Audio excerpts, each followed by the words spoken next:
Okay, good evening, everybody. If you would, let's stand together. We'll open with a moment or two of worship and get ourselves woken up from our naps or wherever we were this afternoon. I hope the day has gone that well for you.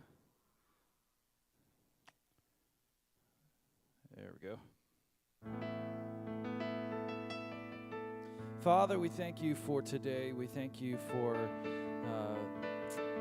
things happening and things moving and your kingdom progressing. We thank you for getting to be a part of that.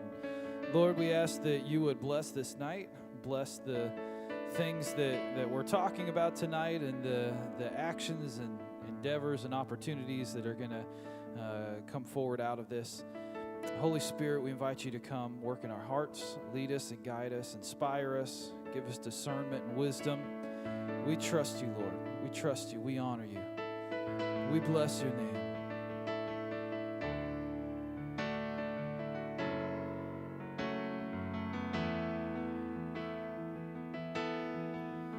You give life. You are love. You bring light to the darkness. You give hope. You restore every heart that is broken. Great are you, Lord. Let's do that again. You give life. You give life. You are love. You bring light to the darkness. You give hope. You restore every heart that is broken. And great are you, Lord. It's your breath in our lungs, so we pour out our praise. We pour out our praise. It's your breath in our lungs, so we pour out our praise to you only. Great are you, Lord. You give life. You give life. You are love. You bring light to the darkness. You give hope. You restore every heart that is broken. And great are you, Lord. Oh, it's your breath in our lungs, so we pour out our praise. We pour out our praise. It's your breath in our lungs, so we pour out our praise. We pour out our praise. It's your breath in our lungs, so we pour out our praise. We pour out our praise. It's your breath in our lungs, so we pour out our praise to you only. Pour out our praise to you, Lord. Great is your name, oh, mighty in all your ways. Jesus, Jesus, and all the earth will shout your praise. Our hearts will cry, these bones will sing. Great are you, Lord. You are great, God. And all the earth will shout your praise. Our hearts will cry, these bones will sing. Great are you, Lord. Oh, all the earth will shout your praise. Our hearts will cry, these bones will sing. Great are you, Lord. One more time, let's join with all the earth. All the earth will shout your praise. Our hearts will cry, these bones will sing. Great are you, Lord. It's your breath in our lungs, so we pour out our praise. We pour out our praise. It's your breath in our lungs, so we pour out our praise. Yeah, we pour out our praise. It's your breath in our lungs, so we pour out our praise. We pour out our praise. It's your breath in our lungs, so we pour out our praise to you only. Great are you, Lord. Oh, yes. Sing. Great are you, Lord. No one like you, God. No one. Oh, great are you, Lord. All the earth will praise your name. For great are you, Lord.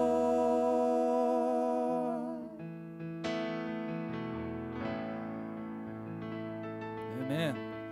Lord, you are great and greatly to be praised. Hallelujah. You may be seated.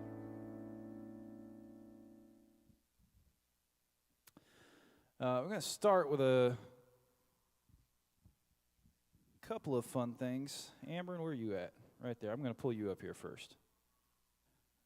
She's got some fun stuff planned for the summer, fall when we get to that. And All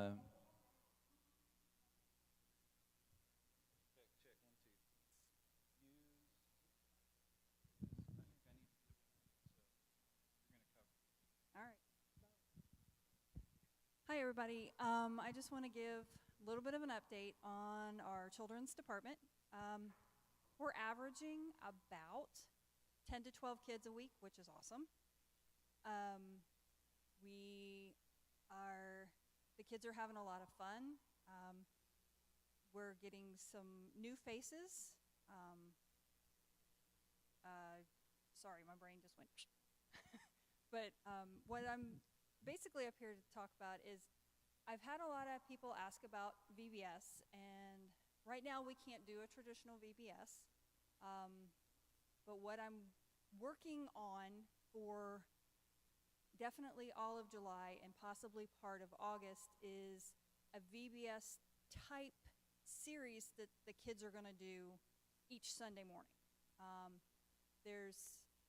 It's going to be kind of like a Pilgrim's Progress kind of thing. I'm still not real sure about everything that I'm doing, so there's not going to be a whole lot of decorations, and it's not going to be a traditional VBS, but it'll still be fun things. They'll get some fun theme type snacks and some definitely fun that they're going to do. And I don't know exactly what all it looks like yet because I'm still working on it. And if anyone has some ideas, has some brainstorming, I welcome that. And that would be fantastic, and I would be more than happy to have you work with us. And I may need some special guest visitors on some of those days. So that's basically what I'm working on, and we still need a few more people for volunteering. We always do, but so far so good. Anybody have any questions for me regarding children's ministry? Okay, I'm done.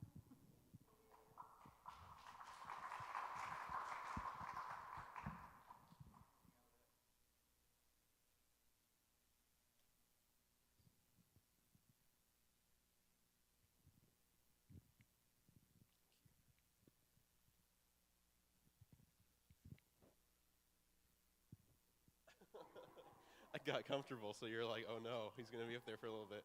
I might take a little bit longer than usual. I usually don't try to take up too much time. But I'm Josiah. If you guys don't know me, I'm the youth pastor here. And been here for about 5.5 years now, which, like, wait, it's been that long? Wow. No, it's been going good.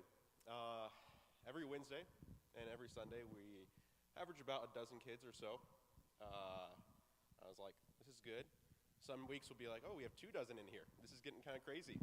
It's still a little bit packed, which is really awesome. There's several things that I want to highlight, but I think the first thing I'll probably go through is events.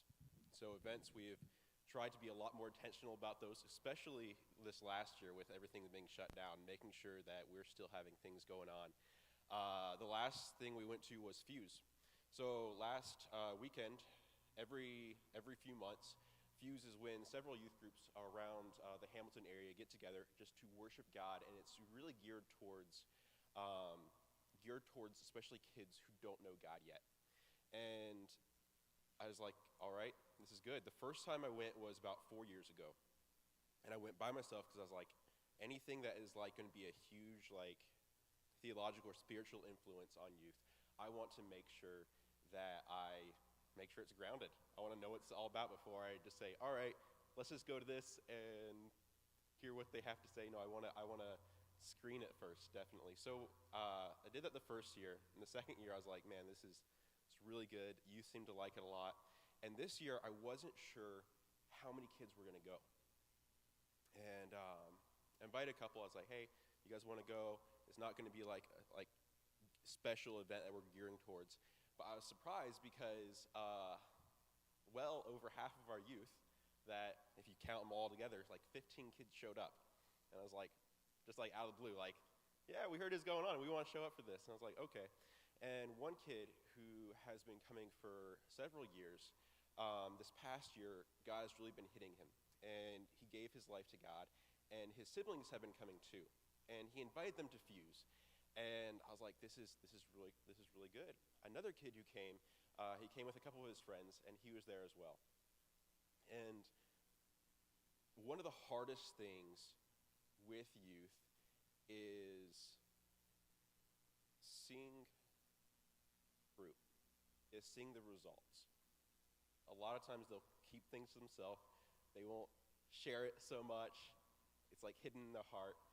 And over 5 years, this one kid, he was the first kid who I actually seen come to God in youth. At Fuse last Sunday, 3 more kids gave their life to God.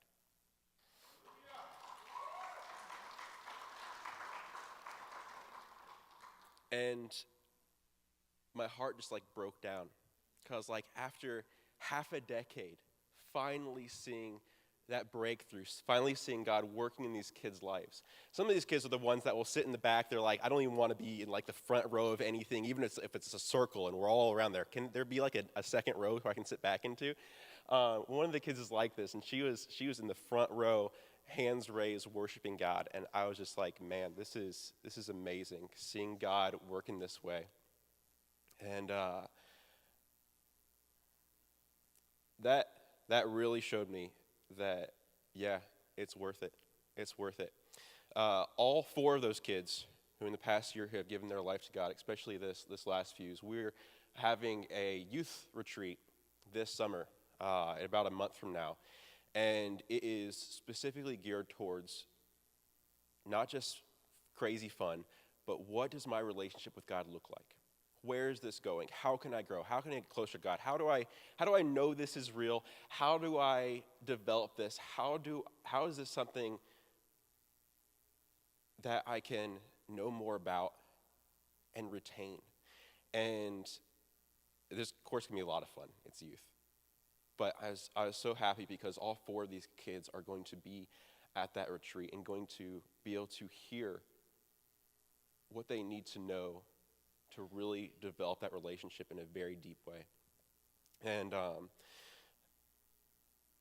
really seeing youth grow, especially in youth leadership. 3 of our students who have been with us for years and years and years, not me, them, decided, hey, we want to make sure worship is an integral part of youth. We want to make sure that this is something consistent, something intentional, something deep, something that we take seriously. And especially for a group of a lot of introverts, they decided we're going to be worshiping on the stage. We don't care if there's 5 people there, if there's 25. We're going to be showing that this is for God, not for any other reason, but we're going to make sure this happens. And one of the kids, he was talking to me, and he's like, life is busy. I'm feeling the pressure of so much stuff right now. I was like, do you need a break? And he's like, no, this is happening every week. I don't need a break from this. I need a break from everything else. It's like, that's awesome. So seeing their hearts being where I've always wanted them to be, saying, I want more of God. I want a deeper relationship with God. Not just I want to come for the fun and crazy games that bug Nathaniel because something's usually messed up or something's switched wrong. But they're here because they want God. And that's why I'm really happy to see, and that's why I'm most excited about youth right now. So it's strong, it's growing, it's going well, and most importantly, God's at the center of it, and he's the one that's doing it.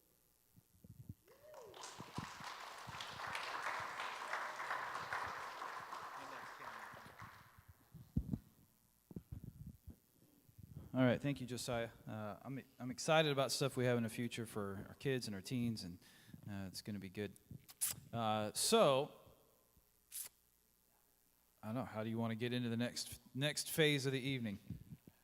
Well, it was only about a week ago that Nathaniel and I were talking, and we have wanted to have a forum like this for a while, but very honestly, we just haven't known what to say. You know, we don't want to get everybody together and say, hey, we have no clue what we're going to do. You know, that wouldn't be great. But we have come to a point where we do understand some clear directions now. And the clear directions that we understand is that we probably need to be out of this building in the next 3 months. The situation with the bank is improved, actually. We're doing some more communication with them. We're working with them. We're trying to cooperate as best as we can with them. And so that's having some fruit. Their priority is they would like to sell this building to Kiba, the basketball prep school that's here. We honestly don't believe that that's going to happen. Based on all the evidence we see, Kiba can't even pay the gas bill. How are they going to buy a $3 million or even a $1.5 million building? You know, we don't think it'll happen, but we're still trying to cooperate with and work with the bank as best we can. That process has taken a turn where the bank wants to sign a contract with Kiba so that they'll have 3 months basically from now to complete the purchase of the building. If they don't do it by that time, then the bank will take ownership of the building and probably auction it. Of course, we have a lease with Kiba, but we've made the determination along with the trustees that even if Kiba was able to buy the building and wanted to continue to lease to us, we cannot stay here. And please don't go spread this all over town, but the reason, we have to share the reason, is that the leaders of Kiba are not ethical.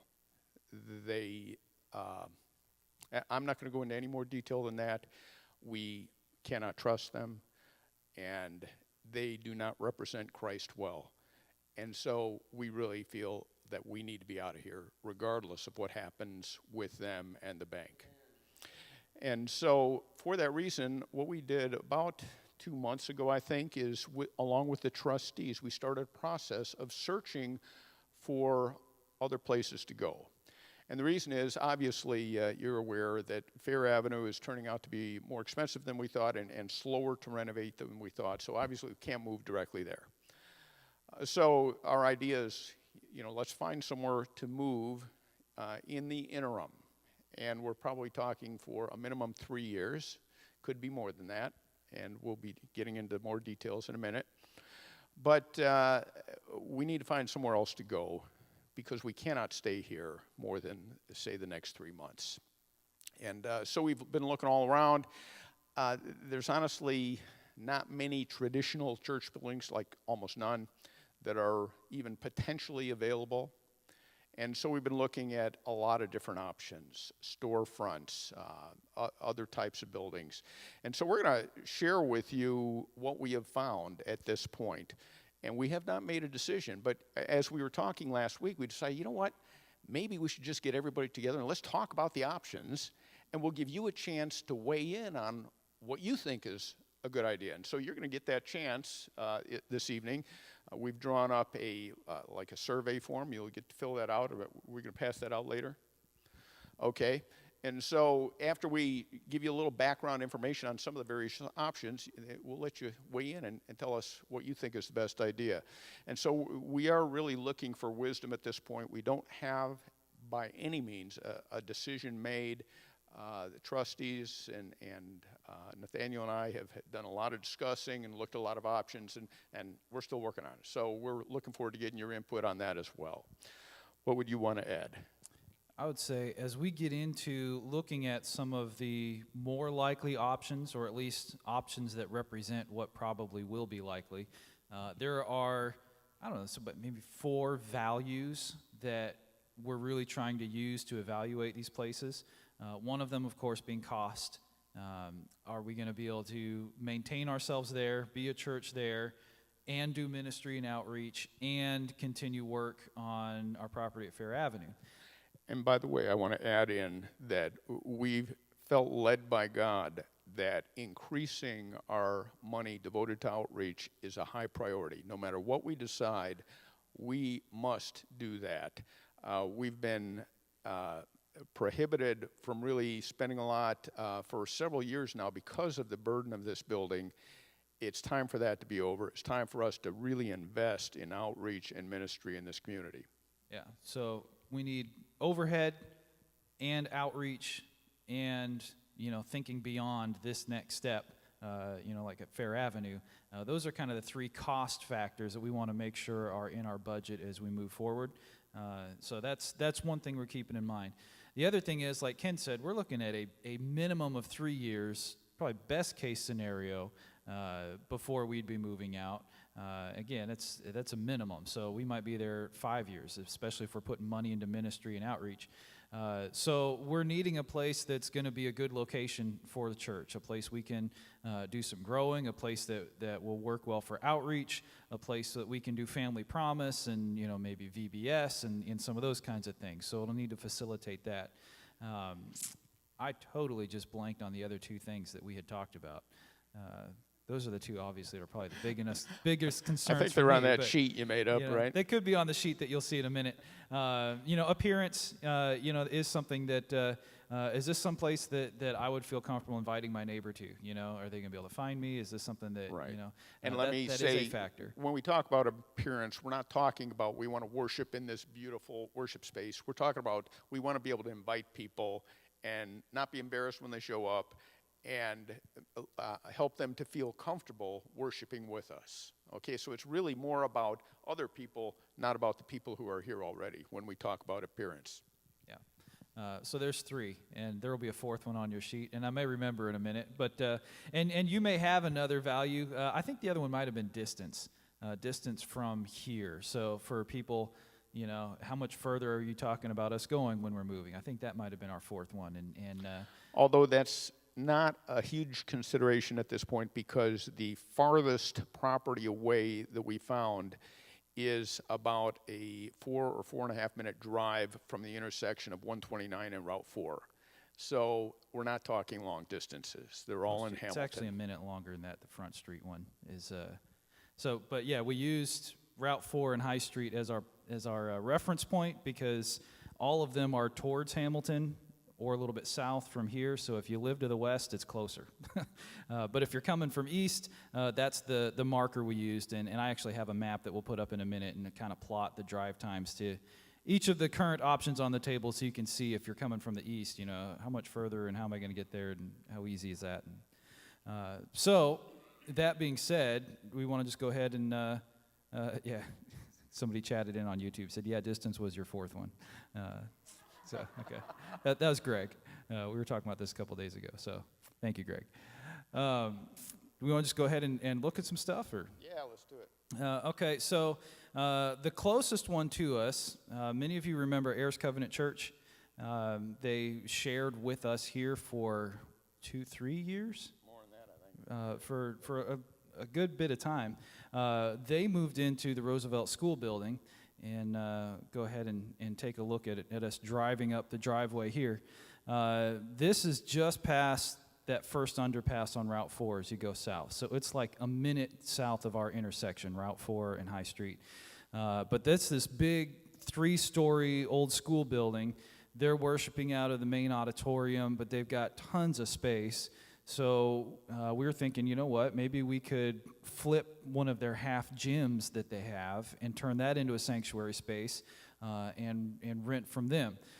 So as you can see, driving back, it's a little bit off the road. It's going to be a little bit harder to find. We took some of our trustees through there. That would be the entrance we would go into. Yeah, and by the way, there's 2 main entrances, so we actually would have the first main entrance, which is a good thing. And another thing to add is that Ayers is really, really excited about the idea of us going there. So that's a positive thing. They want us there. Yeah, I think it'd be really cool to further that relationship. That is a large building, and it is kind of difficult to find your way around inside. So that's one of the drawbacks, is it's off the road, hard to find, and once you get in, we'll have to be really good with signage to navigate and make our way through. Right. So if we're comparing this to other buildings, this one is the cheapest, pretty significantly cheaper than the other options, strong plus. It is less visible from the road than any of the other options. That's a negative. It's maybe less welcoming to somebody who's never been there before, because you have to drive back in this drive and you see this big building that looks more like a factory, honestly. We could try and solve that with really nice signage or things like that, but still, there's that issue. Right. And, it's at a time when these people are coming in and wondering, okay, which of 2 congregations is the one that I'm trying to find? Because there's another church having services at the same time. And the space is there. You just have to be really good about getting people there. But keep in mind, like Ken said, this is going to be half the cost, utilities included, of the most expensive that we'll show you in a little bit. So that plays a factor in ministry budget and things like that. Let's go ahead. And another option, we don't know how much this costs yet, but this is a church building. This is the Power Source building that Princeton Pike owns. It's over on Front Street, just south of the train tracks, across from the police station. Just came to mind, it's like, hey, what's going on there? So Ken contacted Pastor Barry Clardy of Princeton Pike, said, are you guys interested? Maybe we could share the space, do something like that. And that's still kind of in talks. I haven't really looked through the upstairs of it. Those of you that have cooked for when we're down there feeding the hungry out of this building, we know it has a great kitchen and the basement's awesome. Haven't seen a lot of the upstairs. But that's something we're talking about, and if the details prove to be attractive enough, that might pop up again. We'll see how that goes. All we know on this one is that when I contacted Barry Clardy about it, he didn't say no. And he said he'll discuss it with, they have an actual pastor on staff who does a church at Power Source. And so the most likely scenario is that we would share that on Sunday morning. We would have probably later than them. We might not be able to do 2 services because of the times. And it's difficult to share a building on a Sunday morning because you've got sound problems, you've got other difficulties. So who knows, though? Yeah. It could work. Yeah. At the moment, personally, that is one of the less desirable options to me, sharing a sanctuary space. But if the cost is right, and we don't know what they might offer in terms of accommodations and whether they shift a service or something, so that's a possibility. But we do know they're open to talking, so we're awaiting details on that, and we'll see what comes up from there. So those are the church buildings that we've been looking at And this one would require by far the least renovation because it's already a usable church space. The Embassy, which is what Ayers Covenant Church calls that property complex, would require some renovation because we're taking an old gym and trying to turn that into a sanctuary space. So there would be some upfront money there. What we're going to move into here are a couple storefront options that obviously would require some renovation. The plus side is it would be our space. We're not sharing it with anybody. You know, it's we can do what we want with it. We can build it out how we want. It will require renovation, and it will require us getting an architect to submit plans for permit from the city because we're changing the use to church use, and they'll have to make sure everything's up to code for that. So we're talking about who knows how much more expense. I'm doing some talking to architects this week to see if we go that route, what kinds of costs are we potentially looking at to get into something like this. And that right there is probably the greatest negative for me, is the fact that we have to deal with the city, get architectural plans approved, do work like that. That always takes a long time and tends to be expensive. So Can we afford difficulty. it? Can we get it done to move into it in time to, move out of here when we need to? Those are all real big question marks. And we don't know. Maybe the city smiles on us because they want to help us get into Fair Avenue quicker, or maybe they get salty about the fact we're not into Fair Avenue yet, and they kind of play things a little meaner. We don't know how that would go, and so that big question mark is just that, a big question mark that we kind of have to feel out. But here's one of them. This is Hamilton Plaza, down where Jay's Furniture is. This video is coming up from the south on Route 4. And you'll see all of these plotted on a map in a moment. I'm not sure which unit in there we've talked about, but Carlton has set up, I think this is the one Carlton set up for us to go take a look at this week. So Ken and I are going to get with the realtor. We'll go look through a couple spaces, talk square footage and what we actually need. And on that note, y'all are more than welcome to say, hey, what about this space over here? I know of this one and all that. You can do that. We're looking at minimum 5,000 square feet, and that's going to be real tight. That's if we can lay it out exactly like we want. 7,000 to 8,000 would be a lot more comfortable if it's affordable. So if you know of something, let us know, because we're not married to this set, okay? Now, a storefront like this would work for us, but not as visible. You get lost in the other stores back there. It's not a heavily trafficked shopping center. So those are the negatives there. The positives being that it would be our own space. This is one here that I think here to the right, Domino's is on the left. It's just north of Hamilton Plaza. I think Carlton had found that. This one I think they're wanting to sell, but there's possibilities that maybe it could become something that would be a lease option if they make their minds up in time. We don't know. But that's another one we looked at. Going a little further south, down to Cambridge Plaza. I don't have a picture of the Dollar General on here, but we looked at the Dollar General that's vacant. It's that little plaza on Route 4 with a Fifth Third ATM. I'm not there yet. So here's driving up on it. But this auto place out front, Major Performance Auto Sales, we actually took our trustees through that today. It's about 8,000 square feet.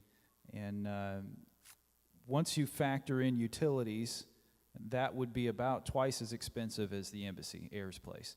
We're talking the difference between Ayers at probably $4,000 to $4,500 per month. This place with utilities probably $8,000 plus. Mm-hmm.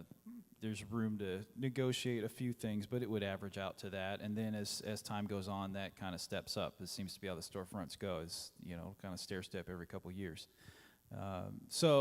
The advantages there are it's 40 feet, 50 feet off Route 4. So you can't ask for better visibility.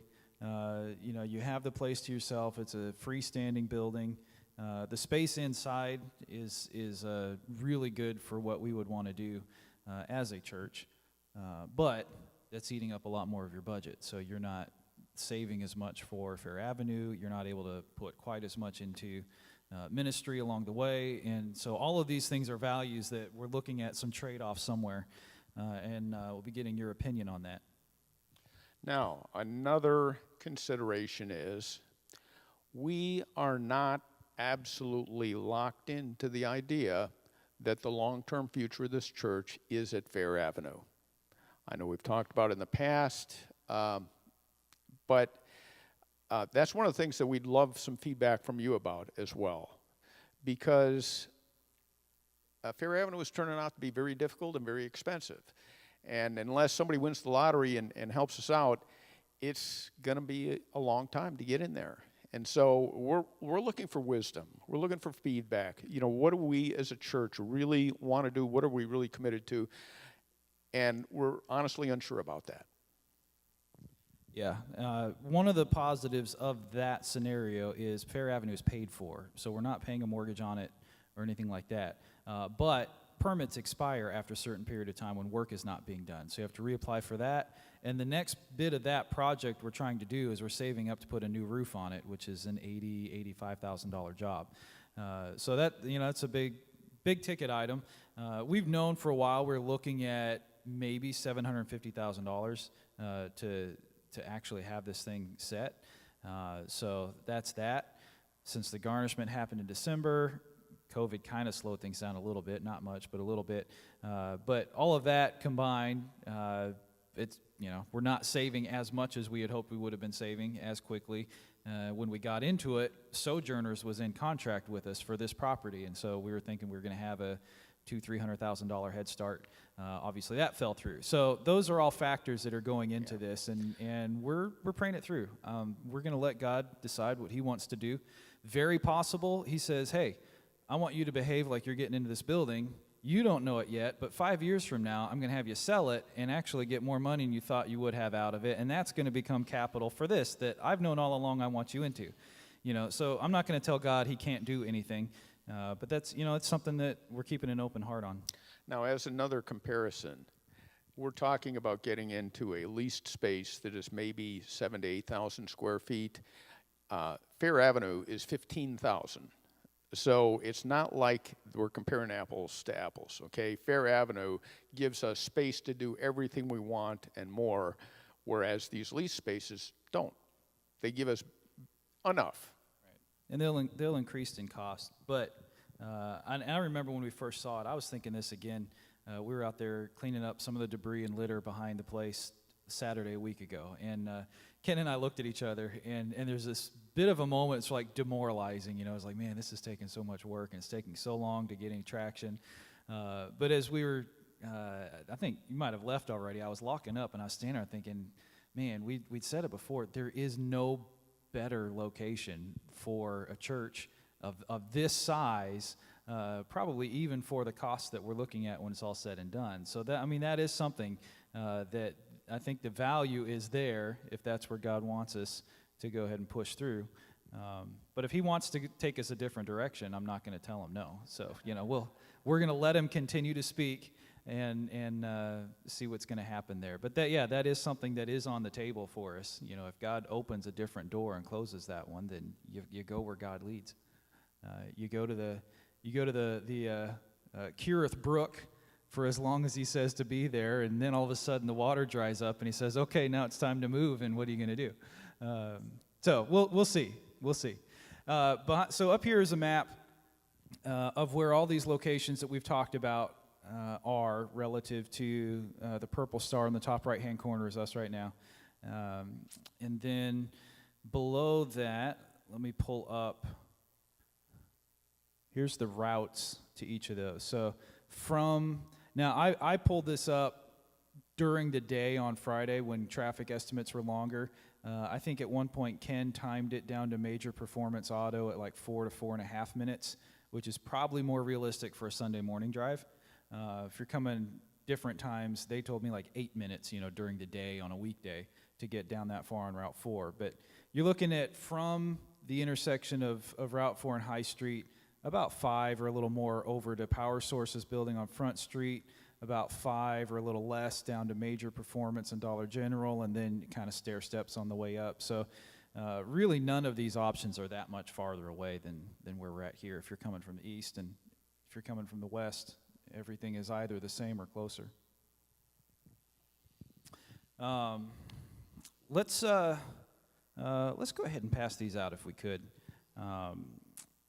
We've got some pens on the back table if you don't have one handy or one that your neighbor has that you can steal.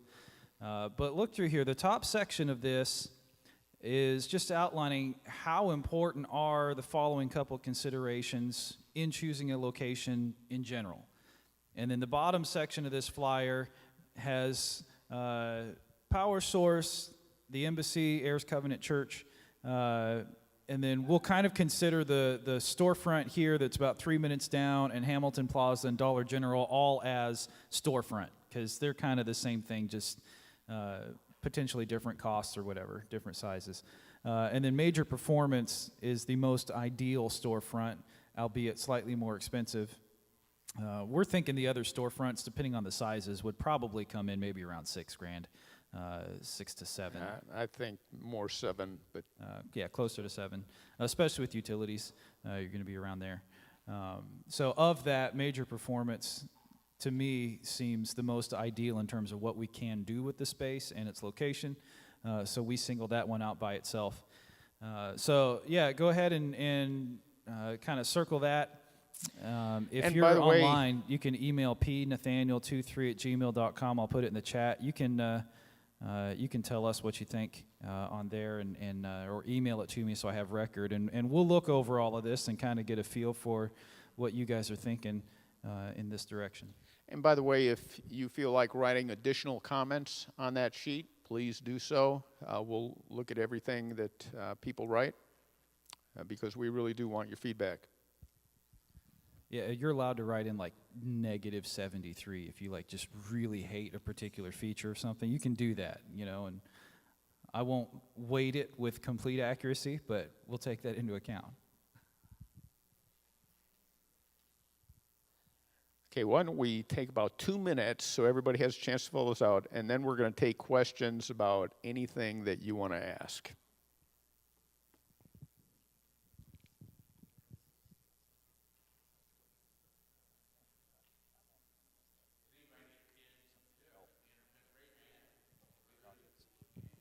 Carlton's got pens if you need it.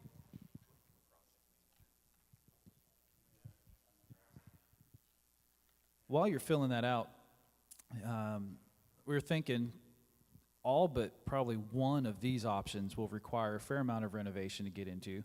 And then for as long as we're committed to Fair Avenue, obviously that's a big project.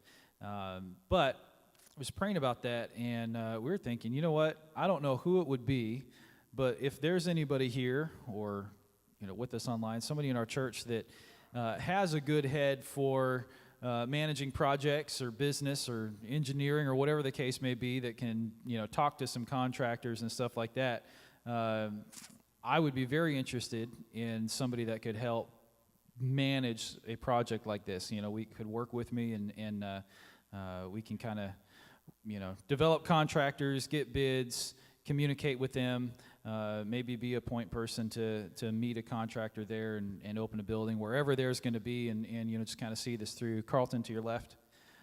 So if that's you, pray about it, think about it. But if something catches your heart, says, you know what, I'm not much of a one for singing or preaching, but I sure know how to make sure a contractor does what he's supposed to do, let me know. But yeah, really like to have some help, because we're going to be trying to do this quickly when we do make this move. Some extra help on managing a project like that would be very advantageous while we continue to try to pastor a church in the meantime. So keep that in the back of your mind or in the front of your mind, and pray that through, and let me know if that's something you'd like to help with.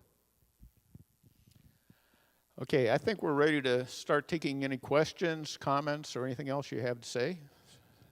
Go ahead, Kath.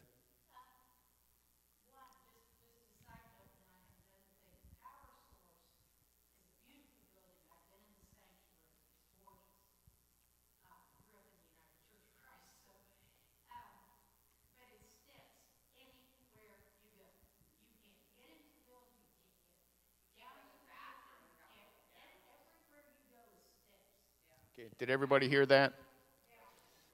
Okay, so yeah, we have an issue with steps, and so handicap accessibility if we go to Power Source, especially with bathrooms in the basement.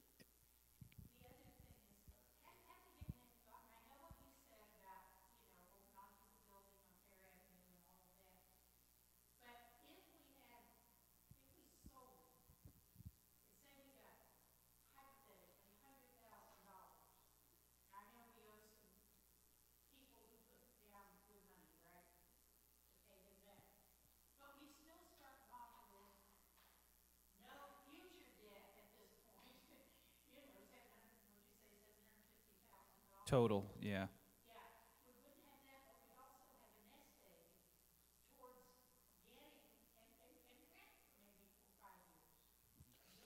Yeah, that's a good comment. The question is basically, if we sold Fair Avenue, would that give us a nest egg that would allow us to get into somewhere else? And absolutely, we have considered that. The trustees have talked about it. And if we saw another building right now that would meet our needs, that would be affordable, if we sold Fair Avenue, we'd probably jump on it. There is no such animal right now, okay?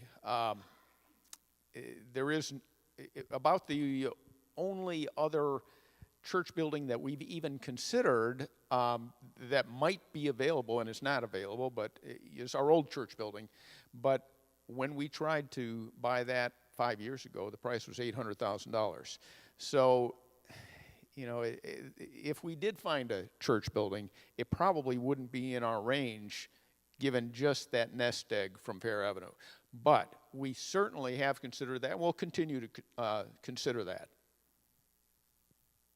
Yeah, Stan?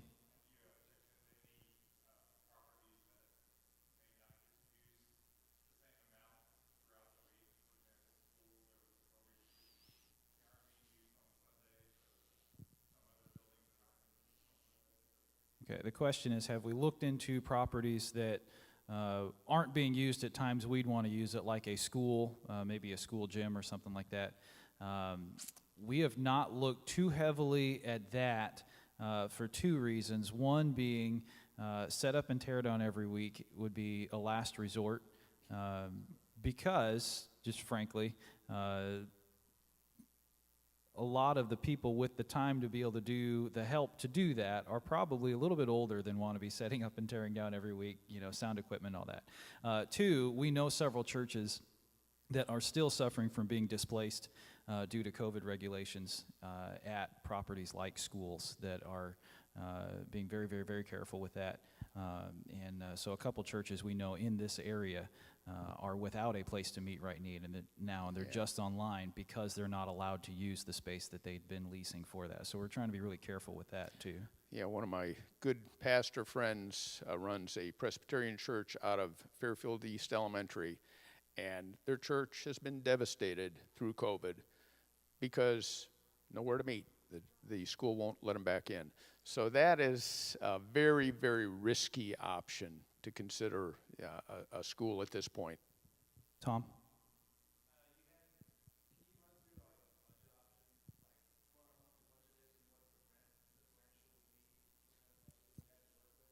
So we're estimating probably $10,000 a month that we can use for everything concerned. So if we can find something for 4.5 to 5, maybe like the embassy, that leaves us $5,000 a month. We can put a significant amount into outreach and ministry, and still be saving a decent amount for Fair Avenue if we're working on that,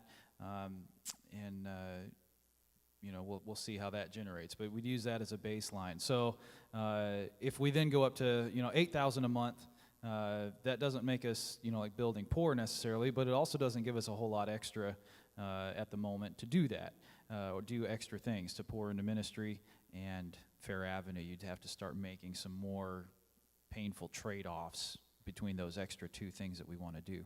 Yeah. When Nathaniel says that we have $10,000 to work with, what he means is that right now, because we have zero costs on this building, we're not even paying utilities at this point, we are actually taking in about $10,000 more each month than we're spending.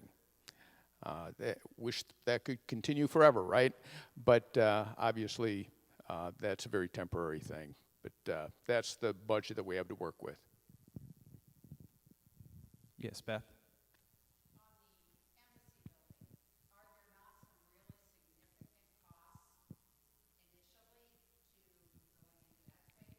Let me answer that one. For getting into the embassy or the Ayers building, the biggest shortcoming right now is air conditioning because the building does not have central air. So what we would have to do is for that gym, we would have to install basically a central air conditioning system. which we estimate to cost in the $5,000 to $10,000 range. But we would insist as part of the contract that that amount be applied to our lease so that it doesn't actually cost us anything. It's part of the lease that we pay to heirs because they're going to get the benefit of that when we leave. The other repairs are not that significant, at least that we know of.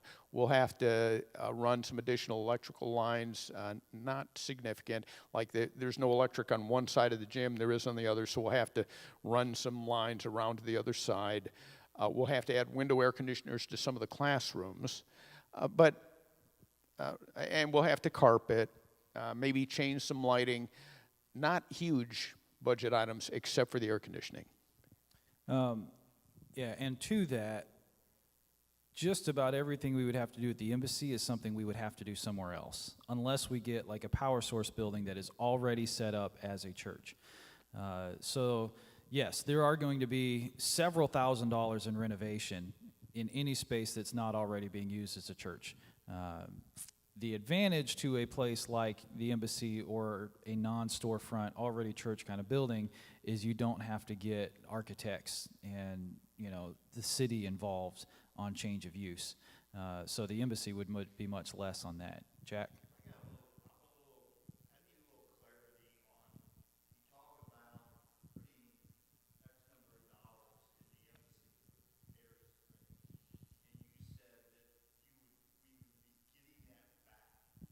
Okay, what I was saying is that when we draw up the lease contract, say we start at $4,000 a month, which is less than they're asking, but I think they would probably take that if we offered it, at least for the first year. So say we start at $4,000 a month, and we decide that that air conditioning system is going to cost us $10,000. We tell them, okay, our first 2.5 months of rent is paid because we're buying you an air conditioning system. Does that make sense? Now, carpet, a stage lighting rack or something like that probably would not come out of the lease. But that would be something that we could, maybe not the carpet, but some of those things we can take with us when we, move on to a more permanent spot too. Gwen? What if after about 6 months we realize it's a great drawback to bring other people in and managing to get around in the building, etc.? Did everybody hear that question? Well, Okay. Yeah. Gwen is asking, what if we decide after 6 months that Ayers is not a good place to grow and to worship at, and it's a big problem? And the answer is really, we're stuck, because we will be signing at least a 3-year lease. Yeah. Stan?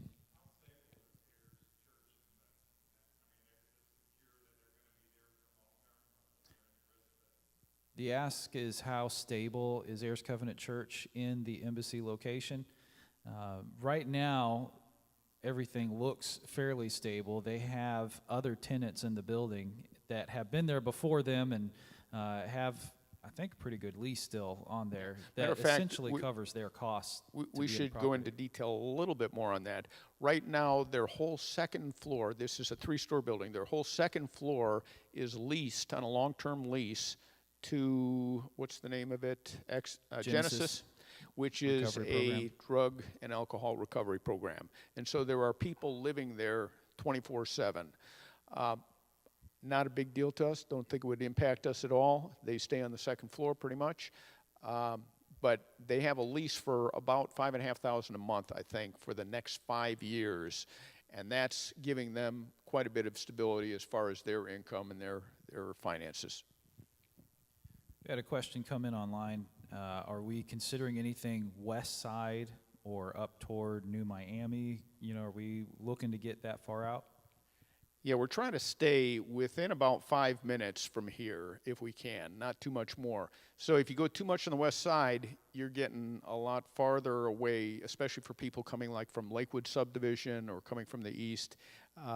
If you go up to New Miami, certainly that's probably even farther. We're trying to stay away from having people make a long drive from where we are now.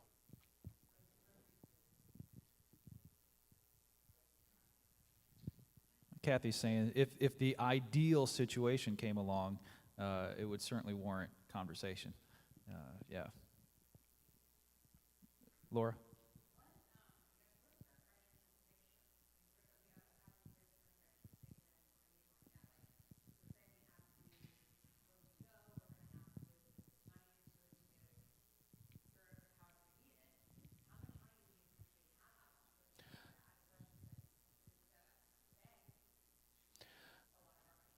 Yeah. Do you know the numbers, or do we need to have The question Joseph or is, Beth? what is our financial picture right now? So we talk about having to put money into renovation. How much do we have? I would say that we have right now about $45,000 on hand that I would feel comfortable putting out into a project. We probably have closer to 60 if push came to shove, but that starts getting you real close to boing, you know. But by the time we got to it, you know, since we are saving money essentially on a weekly basis, that will increase some. So there is a budget in place to make some initial renovations. You know, we'd been saving that for the new roof at Fair Avenue, which we actually just about had in December. that disappeared on us. So we've been rebuilding that. So it would be out of that we would do whatever we need to do to get a space ready to move into now. So it is there. It can be used. Right.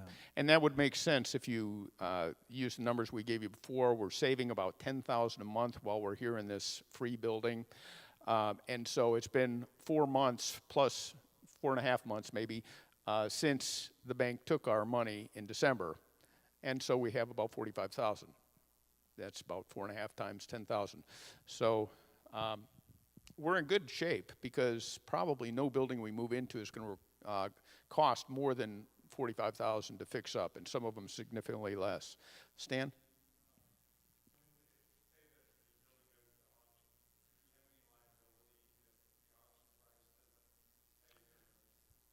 Yeah, great question. Stan is asking, if this building goes to auction and the bank doesn't get enough from it, then are we liable for the difference?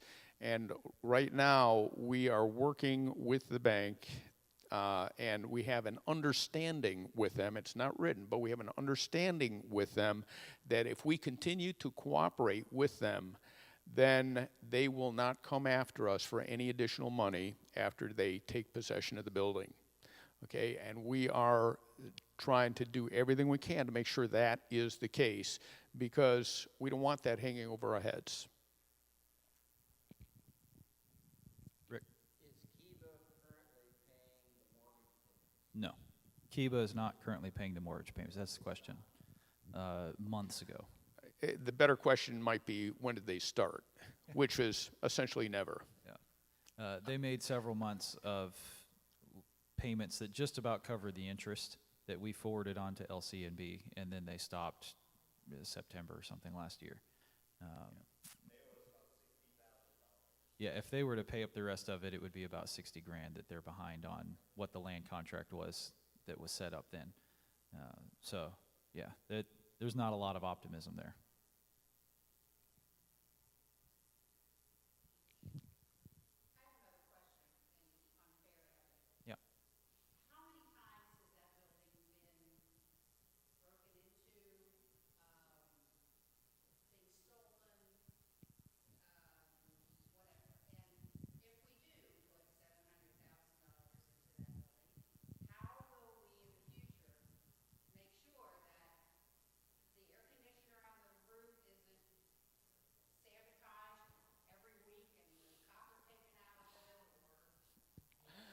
Well, for one thing, people aren't stealing air conditioners as much anymore because the price of copper has gone way down. So that helps a lot. The answer to that, by the way, I don't think that building has ever been broken into since we've had it, although the storage containers on the outside have been, and things in the parking lot are not safe. You're correct about that. But the actual building itself, I don't think I think there was a broken. point at which one of the rear doors we found had been pried back. I think Jim found that and embraced that. But my guess at that point was it was someone that was homeless trying to get in out the cold for the night or teenagers messing around, because after any thought that something like that might have happened, I've gone in and looked, and all the tools that were supposed to be there were there. Nothing's actually been stolen out of the building. When we first got the storage containers put back there, they were forced open, but nothing was taken out of them. So yeah, there is a concern of that happening, at least while it's vacant. I think while it's being occupied, we have security cameras out, and there's signs of life around the building every day. If we get to that point, I think that will deter a lot of that kind of activity around what looks like a vacant building now. The bigger picture question there, though, is a good one. And the real question, I think, is, do we want to be in a less than secure neighborhood? And that's a philosophical question for any church is, do you want to be where it's really comfortable? Or do you want to be in a place where there's lots of ministry around to do? And so, great question. We look for more of your feedback on that because, like I said, we are not fixed in our direction long term. We're looking for God's leading. Jack?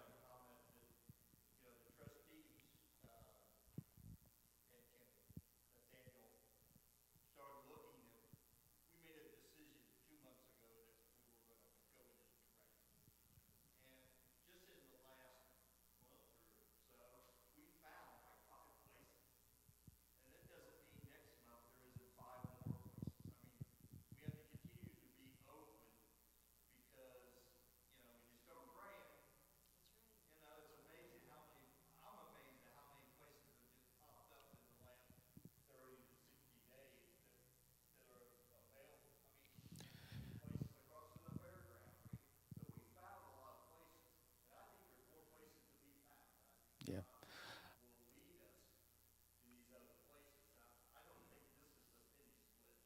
Yeah, I agree with that, Jack. And I think what it was is it was only about a month ago or 2 months ago that we started looking for non-church buildings. Up to that point, we'd only been looking at churches, and there's just not much around, if anything. But once we started looking at retail spaces, office spaces, things like that, yeah, there's actually quite a few available and more coming up all the time. So this list that we've shown tonight may not be the final list. But we don't have a whole lot of time either. We need to get started on something because it's going to take us a month or two to get it renovated and get it ready to move into once we find it. Yeah. Especially if we do end up making a decision that has to involve the city. Really? Yeah. Carlton?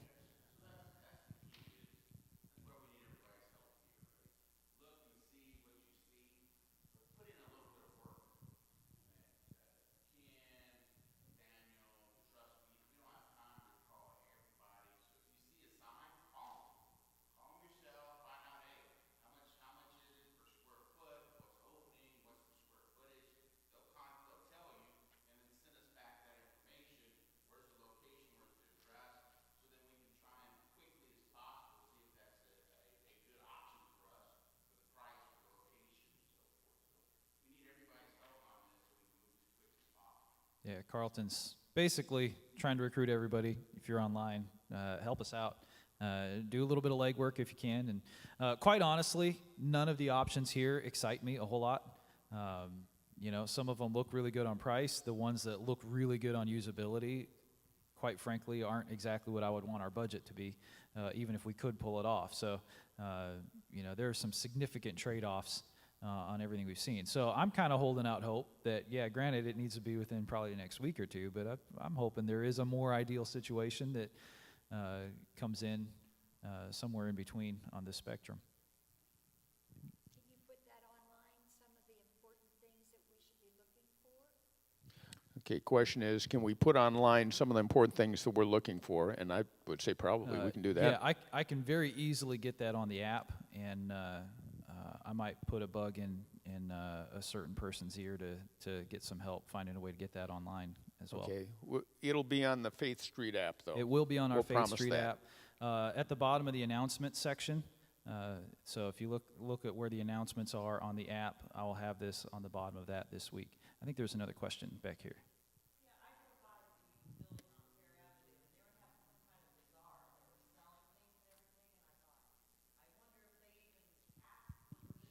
They pay us for that, yeah. Not a whole lot. They pay us about Right. it's about $50 a month or something, or is it a week? About $100 a month, a little more than that. Okay. It's a Facebook auction group, so they sell stuff on Facebook and want a neutral site to actually get the stuff out to the people they've sold to. So they use that on Sunday afternoons for an hour or two to do that. But yeah, they asked and they pay for that. Carol?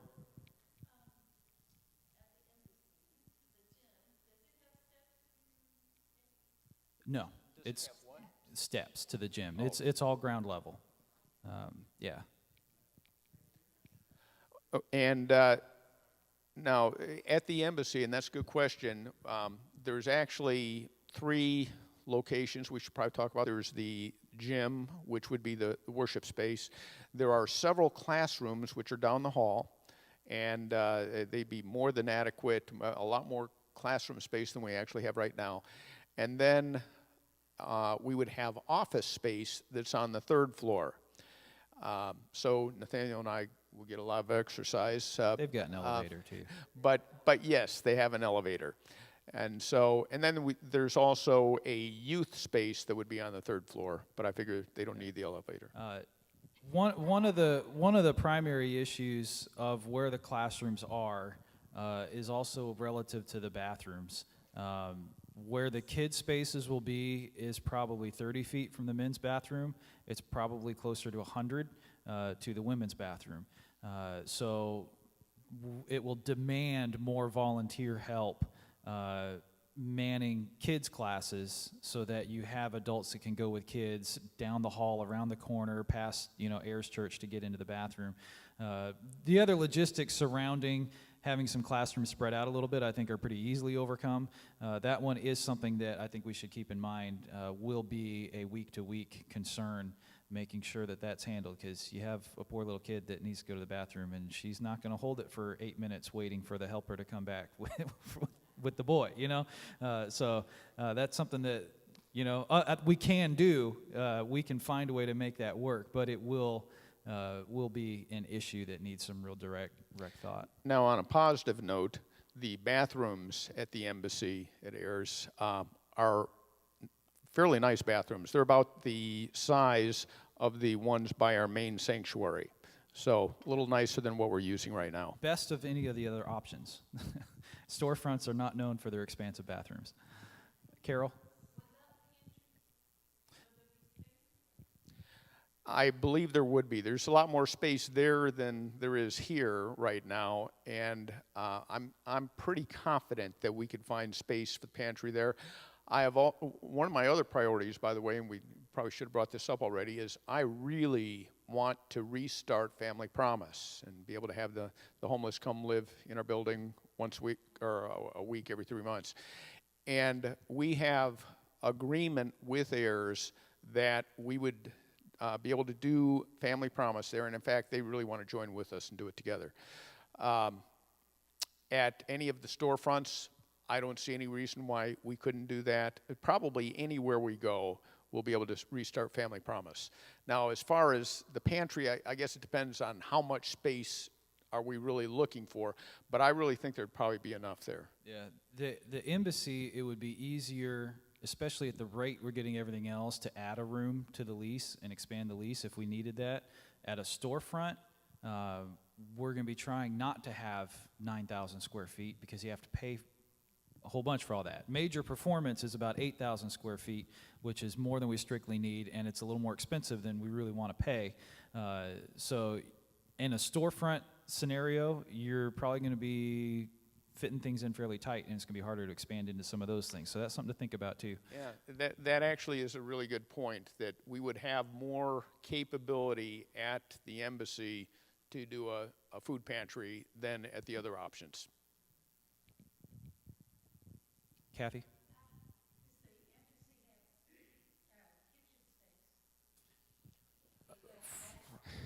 Pretty much no. The embassy has really, really nice kitchen space that is devoted to feeding all of those people who live on the 2nd floor in the alcohol and drug recovery program. That is not available to us, though, because by code they have to limit it to certain uses, et cetera. They do have some alternative kitchen space that they would use for a family promise situation. It wouldn't be as nice as having our own kitchen, though. In any storefront, we would not be able to put a kitchen in there either. So we would have to, do like we've been doing here in the Rock for the last year and a half or so, bring stuff in from home for things like a Super Bowl party. Family promise would be something we couldn't cook there for that either. So that would be, something to think about.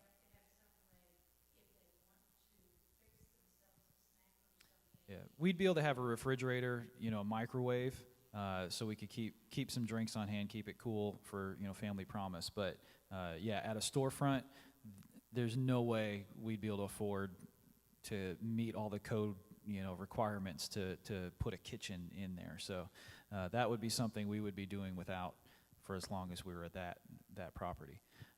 Jack, that's what we're here for.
So the question is, I guess there's a hope that there might have been a way to provide some feedback on the Fair Avenue building on the flyer, which was aimed at our immediate next steps. But if you want to, just flip that over and jot some thoughts down on how you feel about Fair Avenue, whether you think it's a great idea. I don't care if it takes 15 years. Let's just keep working on it. Or you know what? We feel like, times have changed, and I don't necessarily know that's where God wants us to go. Why don't we see if we can get out of that or sell it, or, let's sell it if we can break even or make money. Let's not. Just give us your thoughts on that, and, we'll want to keep that in mind. Yeah, if you have any strong feelings either way, put it down and let us know.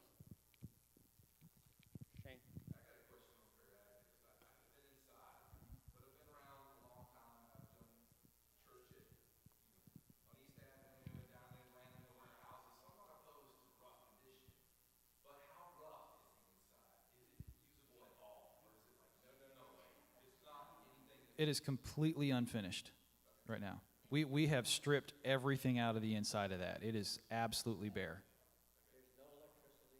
Yeah, there's nothing there. We've got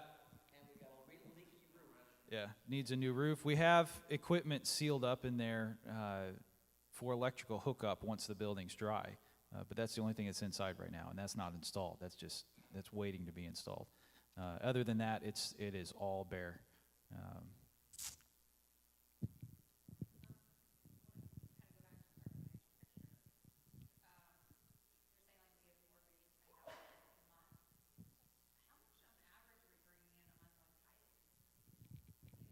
The question is, if we have about $10,000 free cash flow a month right now because of no building expenses, how much is our monthly income?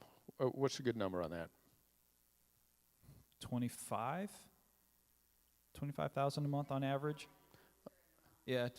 Depends how many weeks in the month, but that's a good number. In a 4-week month, about 25. Yeah. It's actually been really good the last, probably since Easter or a little before. And to be honest, things stayed pretty well even through like COVID and the worst of it last year. I had all these other like pastor friends like, wow, this is really, and I'm like, well, I don't know why God's being so good to us, but like the honest answer is the honest answer is that Nathaniel and I are amazed at how committed people in this church are to our church. I mean, you're amazing. Yeah, even from home. Like for a while, we were for the most part online, and you found a way to give from home. Like you'd mail it in, you'd give through the app or online or whatever. And I don't know. I love seeing that kind of commitment. So that's where it's at. We're probably bringing about 25 a month, which means that normal operations, not counting building overhead, because like Ken said, we kind of have none right now, are accounting for about 15. So salary and various other little ministry expenses, Haiti and things like that we do, account for about 15,000 a month at the moment. Sherry said a question. Sherry's.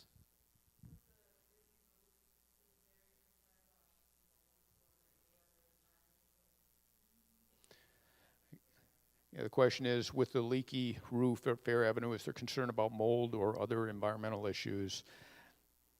I don't know. We haven't seen any evidence of any. I think maybe because the building is leaky enough with air, too, that it dries it out pretty quick. So that is something that's been thought of. It will be hard to say until we actually get it dry and can see it dry for a while and see what the conditions really are. But yeah, it gets wet in there right now. It definitely does get wet in there in spots. Kathy? Are we definitely putting the roof on the building? The answer is, we don't know. Yeah. Yeah, if God redirects us, that is kind of one of the things we've been talking about is we need to, really kind of get some reaffirmation from the Spirit or something on what we do before we do the roof, because the roof is an $80,000-$85,000 project. So yeah, and we probably need to get into, or at least solidify the decision on where we're going to and get that paid for before we do anything else on Fair Avenue. And you figure, say it takes us $30,000 to renovate a space. Some of them would look more, some of them would look less, but let's just say 30 grand. Well, that's coming out of that roof budget. So then you're going to take time to have to rebuild the roof budget after we've moved into a space, and that's going to give us time to really evaluate that, given where we're at the point. And now that we have this money, do we do that, or do we just go ahead and hold off and say we're going to go another direction? It doesn't necessarily have to be made right now. Tom?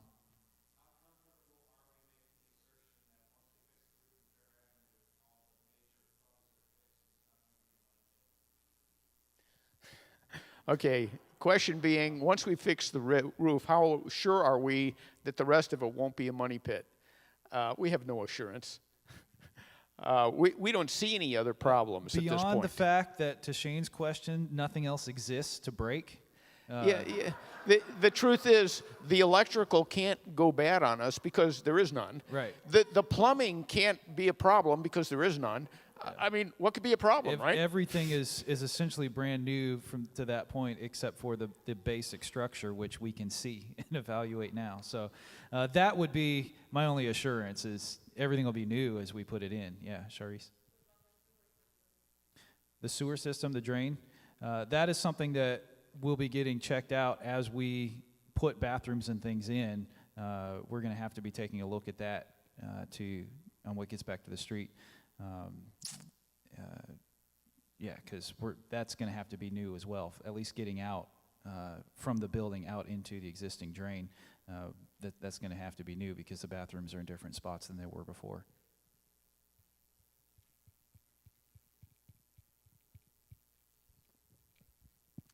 Are we running out of questions?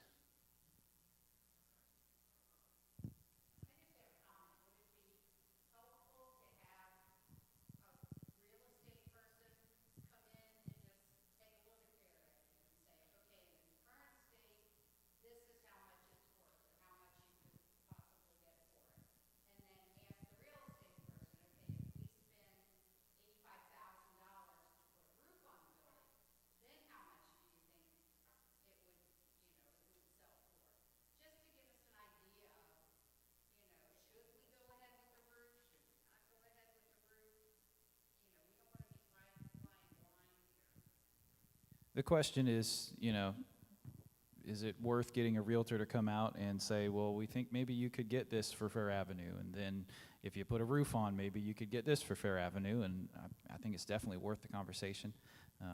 Won't know till we talk to them how definite of an answer they think they could give, but again, we won't know till we talk to them. So, yeah. I think the more information, the better, I think. Yeah.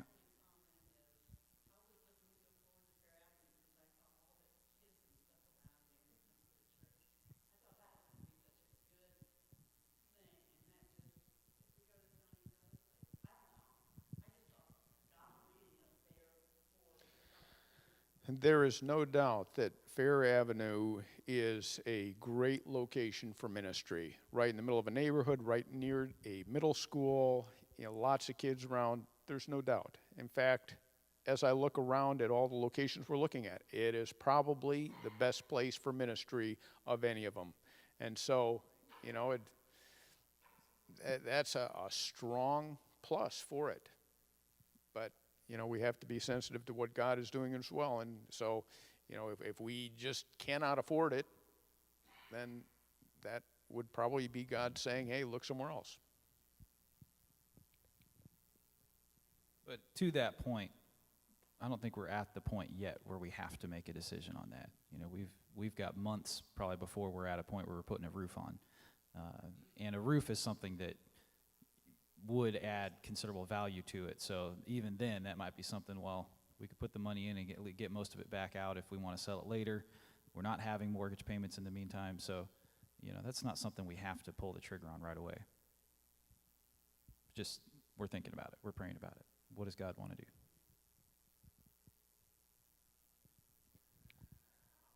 Are there questions about anything else in the church? If we've answered all of them on the building issue. Julie?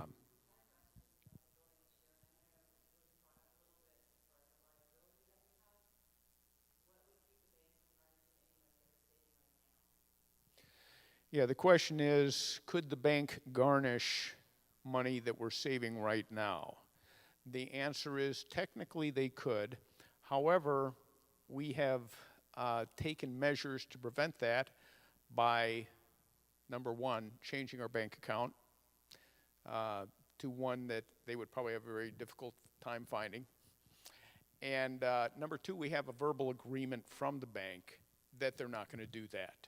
Now, verbal agreements are only worth the paper they're written on, but we don't see that happening, and we, like I said, are working with the bank to make sure it doesn't happen.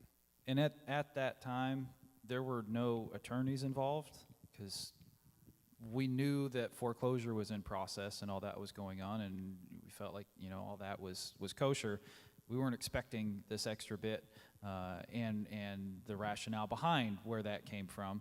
And since then, we have an attorney working for us with the bank, and so there's a lot of communication going on there between our attorney and their attorney, and making sure that we know where they are and they know where we are, and we're wanting to work together, and we're doing all that, and that has improved relations considerably and brought about this verbal agreement that the timing of that is pending some things, but yeah. Kathy?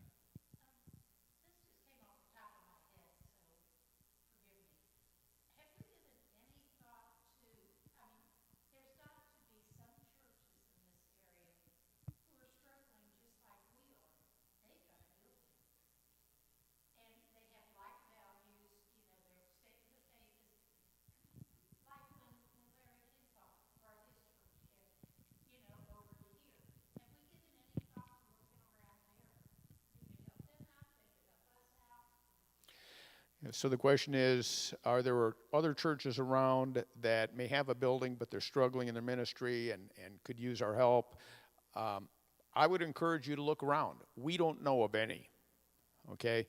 The only one that's even close to that is our old building, where we know that there are a very, very small number of people worshiping there, but they are not interested in dealing with us, at least in our context so far. That hasn't been the case. And we don't know of any others. But if any of you discover some churches, hey, we are willing to look at anything.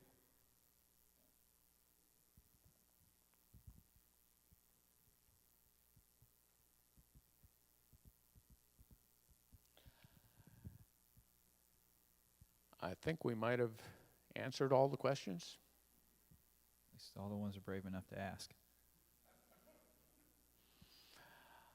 All right. Anything else that you need to cover? I think that's it. Should we close in prayer? Leave your little survey sheets in the offering baskets in the back, and I'll get those collected up, and we'll go over that this week.